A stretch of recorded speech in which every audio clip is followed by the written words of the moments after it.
नमस्कार, स्वदेश खबर में आपका स्वागत है। मैं हूं उत्कर्ष चतुर्वेदी। अब सुई की घड़ी उल्टी चलना शुरू हो गई है, क्योंकि कुछ ही घंटों में अब निर्मला सीतारमण बजट पेश करेंगी। कल सुबह 11 बजे वित्त मंत्री निर्मला सीतारमण देश का बजट पेश करेंगी। इस बजट को लेकर हमारी पैनी नज़र बनी हुई है। कल के बजट में क्या हो सकता है और किस तरह ये बजट इकॉनमी को बूस्टर डोज देगा, इन सब पर हम लगातार चर्चा कर रहे हैं। आज बात करते हैं तमाम बड़े सेक्टर्स की जिनको ये ग्रोथ का बूस्टर लग सकता है। पेश है बजट की पूरी कवरेज कि हमारा खास कार्यक्रम उसके साथ।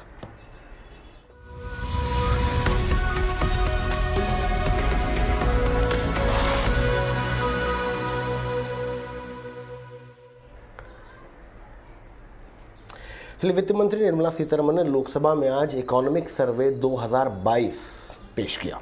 सर्वे में 2022-23 में जीडीपी ग्रोथ का अनुमान 8 से 8.5% के बीच रहने की बात हुई है। सर्वे में इंडस्ट्रियल, एग्रीकल्चर और सर्विस सेक्टर के भी आंकड़े पेश किए गए हैं।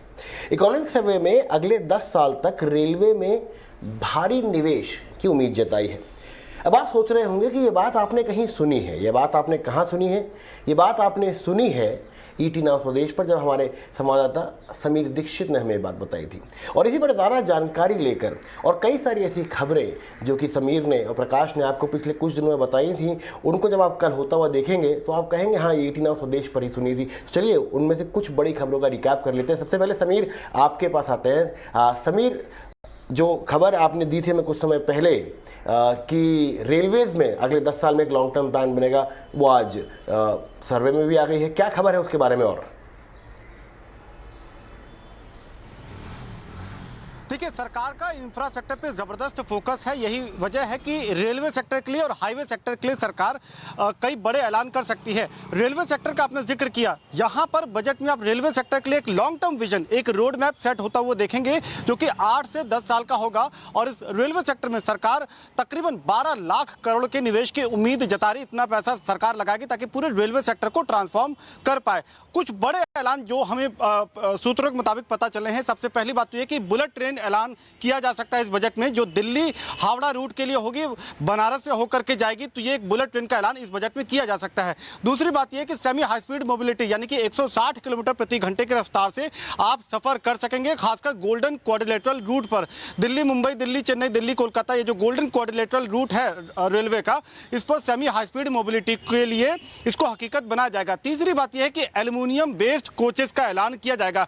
एल्यूमिनियम बेस्ड कोचेस से कई फायदे हैं। पहला ये कि ये इससे जो हाई स्पीड मोबिलिटी का जिक्र रेलवे करती है उसको काफी हद तक वो अपना पाएगी। दूसरी बात यह है कि ये एनर्जी एफिशिएंट होते हैं, तो इसमें कॉस्ट जो लागत है रेलवे की, उसको भी कम कर पाने में रेलवे को सफलता मिलेगी।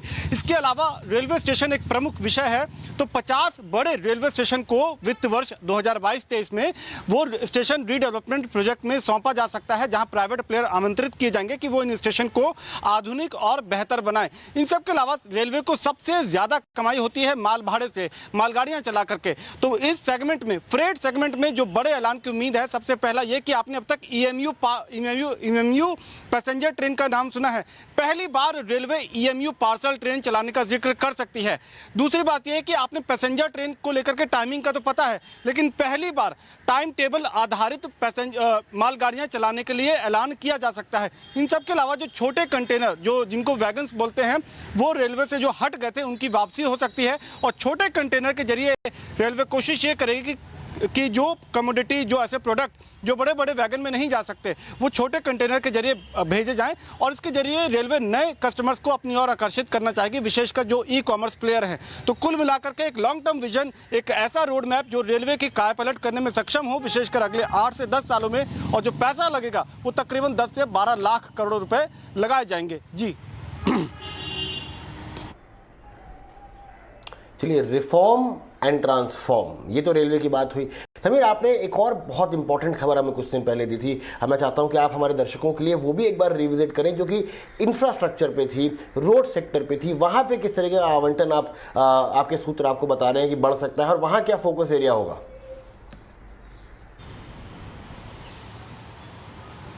इंफ्रास्ट्रक्चर में देखिए सबसे ज्यादा सरकार ये चाहती है कि देश में ज्यादा से ज्यादा हाईवे और एक्सप्रेसवे का निर्माण हो। यही वजह है कि इस बार का जो बजटीय आवंटन रोड सेक्टर के लिए रह सकता है वो तकरीबन 1,80,000 करोड़ के आसपास रहने की उम्मीद है। और अगर इसको आप पिछले वित्त वर्ष की तुलना में देखेंगे तो तकरीबन 35 से 40% ज्यादा आवंटन होगा। और ये जो ज्यादा पैसे सरकार आवंटित करेगी इसके जरिए नए एक्सप्रेसवे, नए हाईवे बनाने का उनका फोकस रह सकता है। इसके पहले सरकार ने पहले ही कुछ बड़े बड़े एक्सप्रेसवे ऐलान किए हैं, मसलन दिल्ली देहरादून, दिल्ली कटरा, दिल्ली अमृतसर, ऐसे एक्सप्रेसवे सरकार बनाना चाहेगी।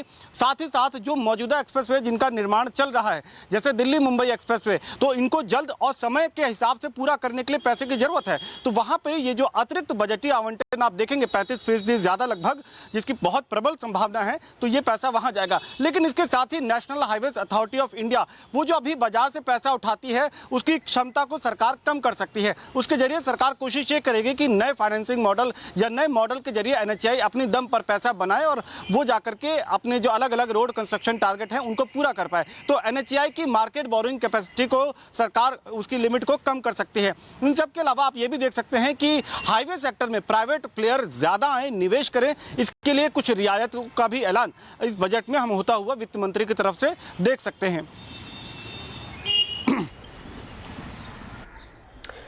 बहुत बहुत शुक्रिया समीर इन दोनों खबरों के साथ जुड़ने के लिए। लेकिन अब ये तो बात हुई रेलवेज की, ये बात हुई इंफ्रास्ट्रक्चर की।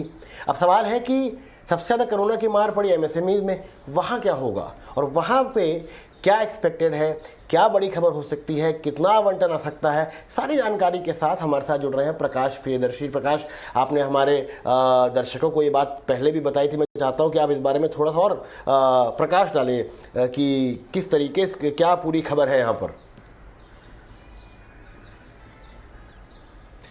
जी, एमएसएमई एक ऐसा सेक्टर है जिसको कोरोना की वजह से सबसे ज़्यादा मुश्किलों का सामना करना पड़ रहा है, पहले वेव में, दूसरे वेव में और अब तीसरे वेव में, क्योंकि जो पेमेंट संबंधी सिस्टम है उसमें डिस्ट्रप्शन देखने को मिल रही है, जो लिक्विडिटी फ्लो है उसमें कमी आ गई है। लिहाजा इस सेक्टर के लिए सरकार एक और राहत पैकेज की घोषणा कर सकती है और इसकी काफ़ी संभावना है कि इस बजट में इसका ऐलान किया जाए, क्योंकि जो मौजूदा स्कीम है जो कि emergency credit linked guarantee scheme है, जिसको कि सरकार ने बढ़ाकर 4.5 लाख करोड़ का कर दिया है, इसकी जो लिमिट है उसमें और बढ़ोतरी की जा सकती है, पहला। और दूसरा, इसकी जो समय सीमा है उसको 1 साल के लिए सरकार बढ़ा सकती है। मतलब इस स्कीम का फ़ायदा उठाने की जो अंतिम मियाद है वो है मार्च 2022, इसको 1 साल बढ़ाकर यानी कि मार्च 2023 किया जा सकता है। इसके अलावा इसकी जो अभी एलिजिबिलिटी क्राइटेरिया है, मतलब कि कौन कौन से बिजनेसेस जो एमएसएमई सेक्टर के दायरे में आते हैं और वो इसका फ़ायदा उठा सकते हैं, उस क्राइटेरिया को और ज़्यादा रिलैक्स किया जा सकता है। बैंकों ने भी इसकी मांग की है ताकि ज़्यादा से ज़्यादा एमएसएमई सेक्टर को इसका फ़ायदा हो। इसके अलावा इस सेक्टर को ज़्यादा लिक्विडिटी प्रोवाइड कराने के लिए स्पेशल क्रेडिट विंडो की शुरुआत की जा सकती है और साथ ही साथ सरकार ये कोशिश करेगी कि ऐसे सेक्टर्स जो कि ज़्यादा प्रभावित हैं वो बैंक उनकी ज़्यादा हैंड होल्डिंग करें। लिहाजा बैंकों से भी इसकी रिपोर्ट मांगी गई है, इस बात के निर्देश भी दिए गए हैं कि वो उनकी ज़्यादा सपोर्ट करें। जो कच्चे माल हैं उनकी कीमतों में 150% की ज़्यादा की बढ़ोतरी हो गई है पिछले कुछ दिनों में। लिहाजा एमएसएमई सेक्टर काफ़ी परेशानियों में है। लिहाजा उम्मीद हम कर सकते हैं कि सरकार इस बजट में, जैसा कि हमें सोर्स भी बता रहे हैं, एमएसएमई सेक्टर के लिए एक और राहत पैकेज की घोषणा कर सकती है। बहुत बहुत शुक्रिया प्रकाश। लेकिन खबरों का सिलसिला बजट को लेकर अभी तक रुका नहीं है। एक और खबर हम आपके पास ला रहे हैं। ये खबर कहाँ से है? हाउसिंग सेक्टर के लिए भी कुछ बड़े ऐलान हो सकते हैं। ईटी नाउ स्वदेश को मिली एक्सक्लूसिव जानकारी के मुताबिक सरकार अटके हुए हाउसिंग प्रोजेक्ट्स को भी जल्द निपटारा करने के लिए स्वामी फंड का दायरा बढ़ा सकती है। साथ ही पीएम आवास योजना शहरी की मियाद भी बढ़ा सकती है। ये भी खबर कौन ला रहे हैं? हमारे संवाददाता प्रकाश प्रियदर्शी। देखिए ये रिपोर्ट।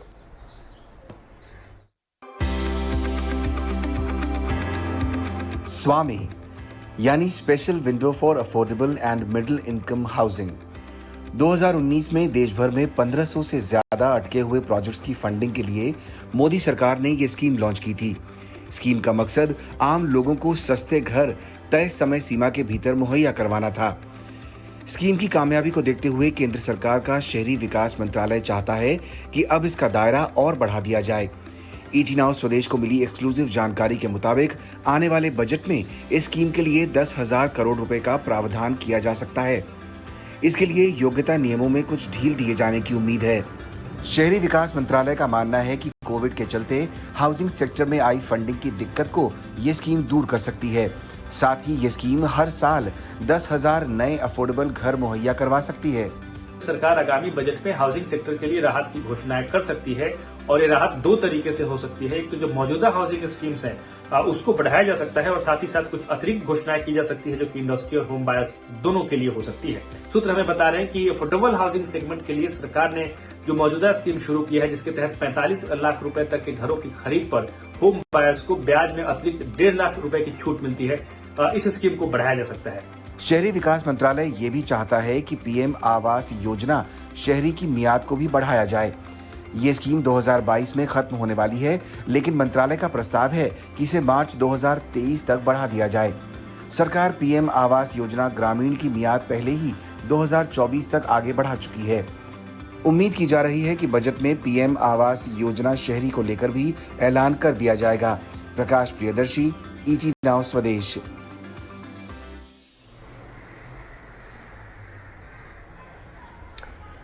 चलिए बात कर लेते हैं टेलीकॉम सेक्टर में क्या उम्मीद है बजट से।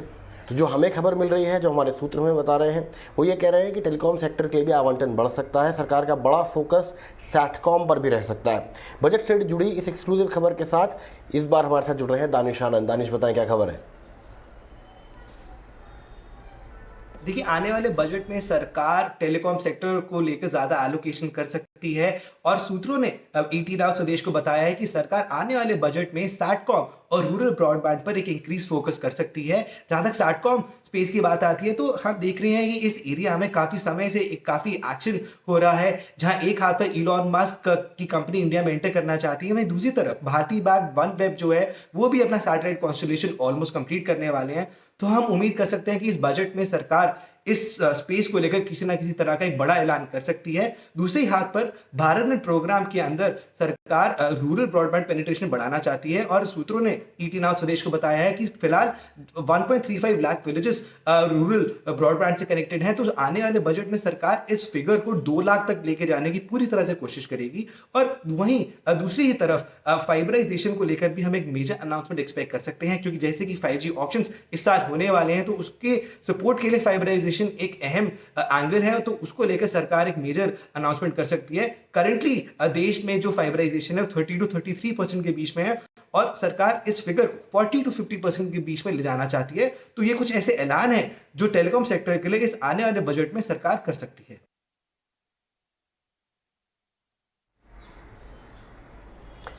चलिए, ये तो बात हुई क्या आने वाला है। अब बात करते हैं कि क्या चाहिए लोगों को और इंडस्ट्री को। तो ऑटो इंडस्ट्री की क्या क्या डिमांड्स हैं। ऑटो इंडस्ट्री ने इस बारे में सरकार से बात भी करी है। ऑटो इंडस्ट्री की बजट को लेकर क्या डिमांड है, चलिए ये एक्सक्लूसिव रिपोर्ट देखते हैं। बजट को लेकर वित्त मंत्रालय में तैयारियां जोरों पर हैं। बीते 2.5 सालों से तमाम इंडस्ट्रीज कोरोना की मार झेल रही हैं, जिसमें ऑटो इंडस्ट्री भी शामिल है। ऑटोमोबाइल्स इंडस्ट्री चाहती है कि सरकार उन्हें इस बजट में कुछ राहतें दें। ET नाउ स्वदेश को मिली एक्सक्लूसिव खबर के मुताबिक ऑटो इंडस्ट्री ने सरकार के सामने 3 बड़ी मांगे रखी हैं। क्या है वो मांगे? इंडस्ट्री का कहना है कि साल 2019 में कॉर्पोरेट टैक्स में छूट की बात कही गई थी। अगर इंडस्ट्री कोई ग्रीनफील्ड प्रोजेक्ट लगाएगी तो उसे सिर्फ 15% कॉर्पोरेट टैक्स ही देना होगा, लेकिन इसका फायदा तभी मिलेगा जब मैन्युफैक्चरिंग 2023 में शुरू होगी। इंडस्ट्री की डिमांड है कि इस टाइलाइन को 2023 से 2025 कर देना चाहिए, क्योंकि कोरोना की वजह से नई फैक्ट्रियां लगाने में और निवेश लाने में वक्त लगा है। ऑटो इंडस्ट्री की दूसरी डिमांड है रोडेप, यानी remission of duties and taxes on export products. Industry का कहना है कि remission of duties and taxes on export product पर ड्यूटी फिलहाल 0.6% से लेकर 1.5% है। अब इसे बढ़ाकर 2% कर देना चाहिए। इसके पीछे इंडस्ट्री का तर्क यह है कि इस स्कीम को MEIS स्कीम की जगह लाया गया था, जिसमें एक्सपोर्ट इंसेंटिव 2% था। हालांकि बजट में GST को लेकर ज्यादा कुछ ऐलान नहीं होता, GST काउंसिल ही इसके फैसले लेती है। फिर भी ऑटो इंडस्ट्री की मांग है कि ऑटो कंपोनेंट्स पर एक समान GST लगना चाहिए, क्योंकि कंपोनेंट्स जब एक हैं तो टैक्सेशन अलग अलग नहीं होना चाहिए। सूत्रों के मुताबिक इंडस्ट्री ने रेवेन्यू सेक्रेटरी से इस मामले में पिछले हफ्ते मुलाकात की है। इंडस्ट्री चाहती है कि बजट में उनकी मांगों पर विचार किया जाए। अब गेंद सरकार के पाले में है कि वो क्या फैसला लेती है। उत्कर्ष चतुर्वेदी, ईटी नाउ स्वदेश।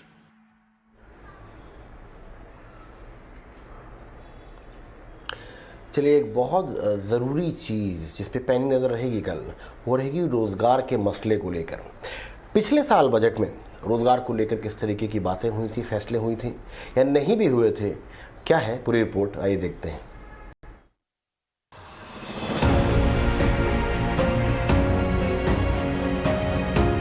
पहले लॉकडाउन और फिर कोरोना महामारी की पहली खतरनाक लहर के बाद पिछले साल लाल ब्रीफकेस के साथ बजट पेश करने आई वित्त मंत्री निर्मला सीतारमण, तो उनका मंत्र था आपदा में अवसर, और खासकर कोरोना के चलते पैदा हुई बेरोजगारी को लेकर उनके बजट में जिक्र था। वित्त मंत्री निर्मला सीतारमण ने 1 घंटे 48 मिनट के भाषण में 13 बार रोजगार और नौकरी शब्द का इस्तेमाल किया और मार्च 2022 तक एमएसएमई सेक्टर से 5 करोड़ नए रोजगार का टारगेट पेश किया। साथ ही बेरोजगारी से निपटने के लिए सरकार ने इंफ्रास्ट्रक्चर पर 103 लाख करोड़ रुपए खर्च करने का ऐलान भी किया और कहा कि इससे साल में 2 करोड़ रोजगार मिलेंगे। वहीं उन्होंने बजट में हाउसिंग सेक्टर के जरिए रोजगार बढ़ाने पर भी फोकस किया। वित्त मंत्री निर्मला सीतारमण ने आम बजट 2021-22 में पुराने चलिए, अब सीधे चलते हैं हमारे सहयोगी राजेश कुमार सिंह के साथ, जो खास बातचीत में हैं संजीव सान्याल, प्रधान आर्थिक सलाहकार के साथ। राजेश सर। मिस्टर संजीव सान्याल, बहुत बहुत स्वागत है आपका ईटी नाउ स्वदेश पे।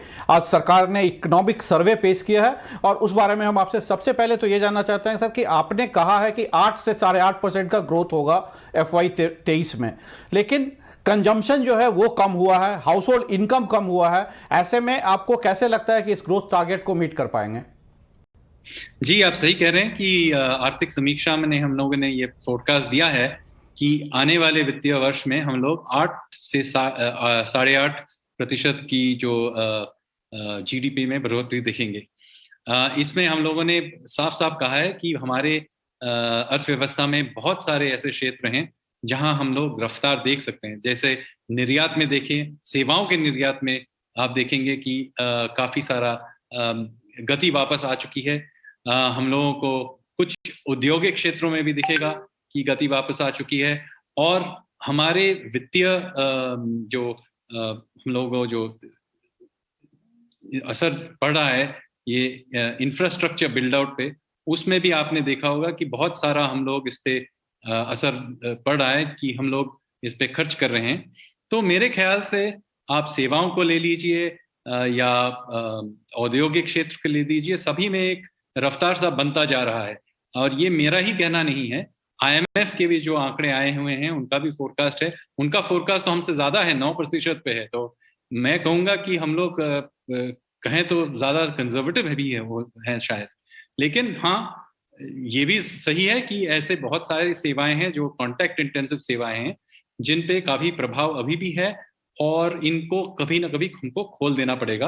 और जब ये खुल जाएगा तभी इनमें फिर से रफ्तार आएगी। बिल्कुल आपने ठीक कहा, लेकिन जो कुछ सेक्टर्स है जैसे MSME एक सेक्टर है या हॉस्पिटैलिटी सेक्टर है, रेस्टोरेंट्स हैं, इन सब को काफी मार पड़ी है कोरोना की। अभी जो 3rd वेव आया है उसमें फिर अगेन इस पे मार पड़ी इनको। हालांकि सरकार ने काफी रिलीफ इनको ऑफर किया है, लेकिन क्या आपको लगता है कि आज के सिचुएशन में इन्हें फिर से एक रिलीफ देने जाने की जरूरत है? देखिए, मैं तो रिलीफ वगैरह के बारे में बात नहीं कर सकता क्योंकि वो तो वित्त मंत्री कल बजट पेश करने वाले हैं तो उसी में उसका जिक्र करेंगे। मैं यही कहूंगा कि हम लोग ये देख सकते हैं, मैंने जो आंकड़े आज समीक्षा में दी हैं उन्हीं से आपको काफी दिखेगा कि देखिए ओवरऑल जो पूरे अर्थव्यवस्था में है वहां गति वापस जरूर आई है, लेकिन हाँ ये जो सेवाएं हैं, जो कॉन्टैक्ट बेस्ड सेवाएं, आपने तो जिक्र किया टूरिज्म, ट्रैवल, एंटरटेनमेंट, ऐसे टाइप के जो क्षेत्र हैं, उन क्षेत्रों को जरूर ये इसका प्रभाव, मतलब ये जो बार बार जो लहर आ रहे हैं उनका प्रभाव तो जरूर पड़ रहा है क्योंकि स्वास्थ्य की वजह से हम लोगों को हर बार उन पे लॉकडाउन या कोई ना कोई दबाव डालना पड़ता है और ये आंकड़ों से साफ दिख रहा है। और मैंने भी आज जो प्रस्तुति की अभी कुछ ही घंटों पे उसमें भी मैंने इसका जिक्र किया। तो जी, अंत में अगर हम लोग वित्तीय तरीके से कहीं ना कहीं उन पे कुछ ना कुछ सपोर्ट दे सकते हैं, लेकिन अंत में ये है कि अगर हम ये कॉन्टैक्ट बेस्ड जो ये इंटेंसिव जो क्षेत्र हैं उनको अगर हम लोग वापस लाना चाहते हैं, अंत में हम लोगों को इस महामारी से कुछ राहत की जरूरत है, क्योंकि तभी हम लोग इसको खोल पाएंगे। और इसमें ये मैं कहूंगा कि चूंकि हम लोग वैक्सीनेशन का काफी मतलब सफलता रही है, इससे ये लगता है कि मैं ये कहूंगा कि ये अगले वित्तीय वर्ष में महामारी के अगर नए लहर आए भी, तो चूंकि प्राय सभी को अभी वैक्सीनेशन हो चुका है, मेरे ख्याल से उसका जो आर्थिक प्रभाव पड़ेगा काफी कम रहेगा। और हम लोग ये सब जो क्षेत्र हैं, ये कॉन्टैक्ट इंटेंसिव क्षेत्र जो हैं, उनको मतलब 2 साल के बाद पूरी तरह से खोलने का अवसर मिलेगा। आपने ये भी इंडिकेट किया इकोनॉमिक सर्वे में कि सरकार को इंफ्रा में, खासकर रेलवेज में अगले 10 सालों में काफी हेवी इन्वेस्टमेंट की जरूरत है। क्या कहना चाहेंगे इसके बारे में? किस तरह के इन्वेस्टमेंट की जरूरत है? क्या इससे जॉब क्रिएशन भी कितना होगा? जी, हमने ये कहा है कि रेल में ही नहीं, पूरे इंफ्रास्ट्रक्चर क्षेत्र में हमने कहा है कि हम लोग निवेश करेंगे।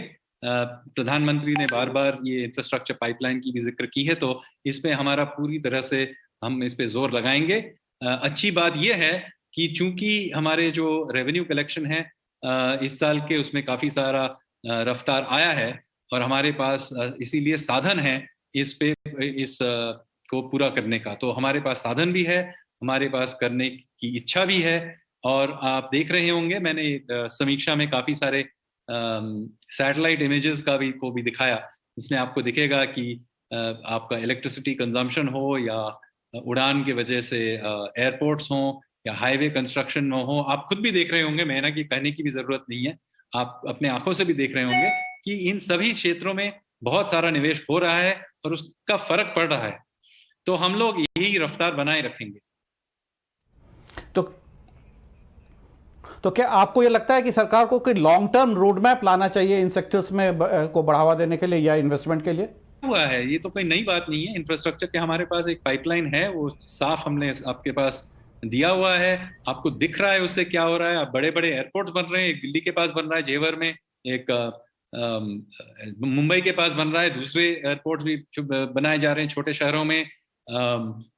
आप नेशनल हाईवे आप देख रहे हैं कैसे उनका मैंने बढ़ाया जा रहा है, तो आपके आंखों के सामने हो रहा है, मैं सिर्फ बता नहीं रहा हूं।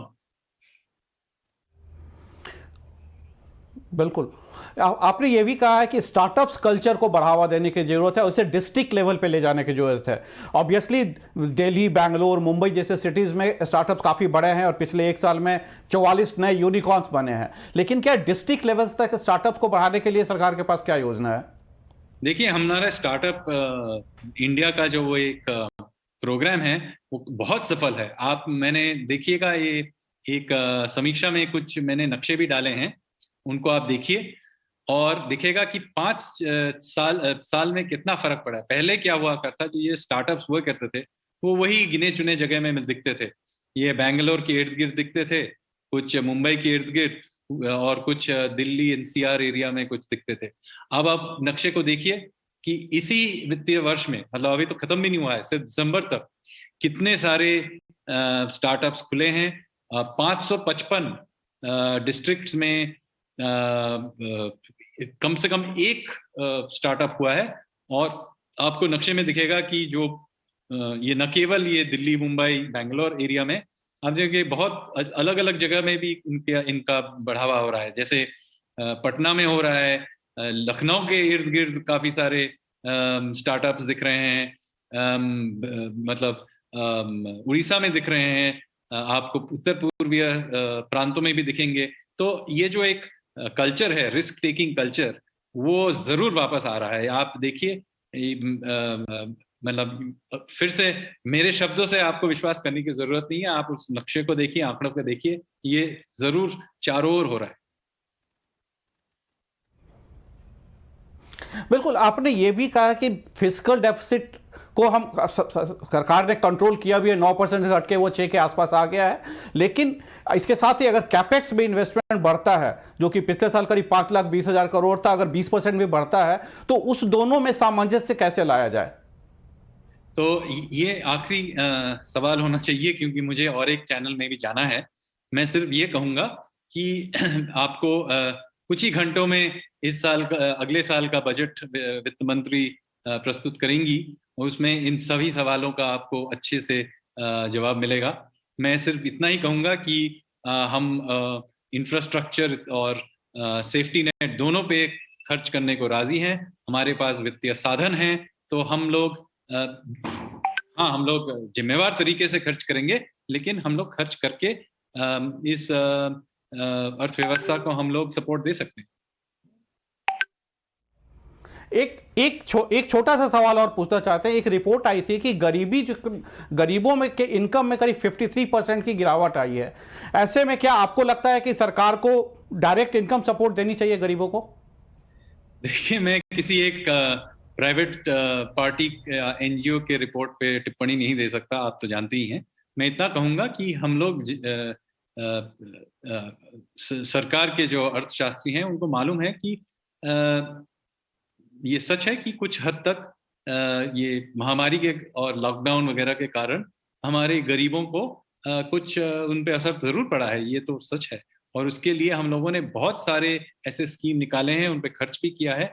आप अगर समीक्षा में देखेंगे, एक टेबल 5 नंबर है, उसमें देखेंगे कि 4 पेजों का लिस्ट दिया हुआ है कि कौन कौन से स्कीम थे, उसमें कितना खर्च किया गया है, कैसे। जैसे वर्ल्ड्स लार्जेस्ट फूड प्रोग्राम हमने किया है, कितना उस पर खर्च किया गया है, सब हम लोगों ने इसका सबका एक का हम लोगों ने हिसाब दिया है। आप पढ़ लीजिए उस टेबल को।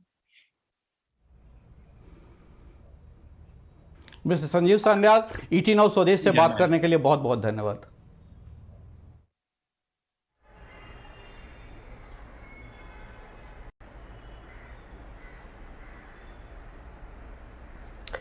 चलिए, स्वदेश खबर में अभी के लिए इतना ही, लेकिन अपना और अपनों का ख्याल रखें और देखते रहें ईटी नाउ स्वदेश।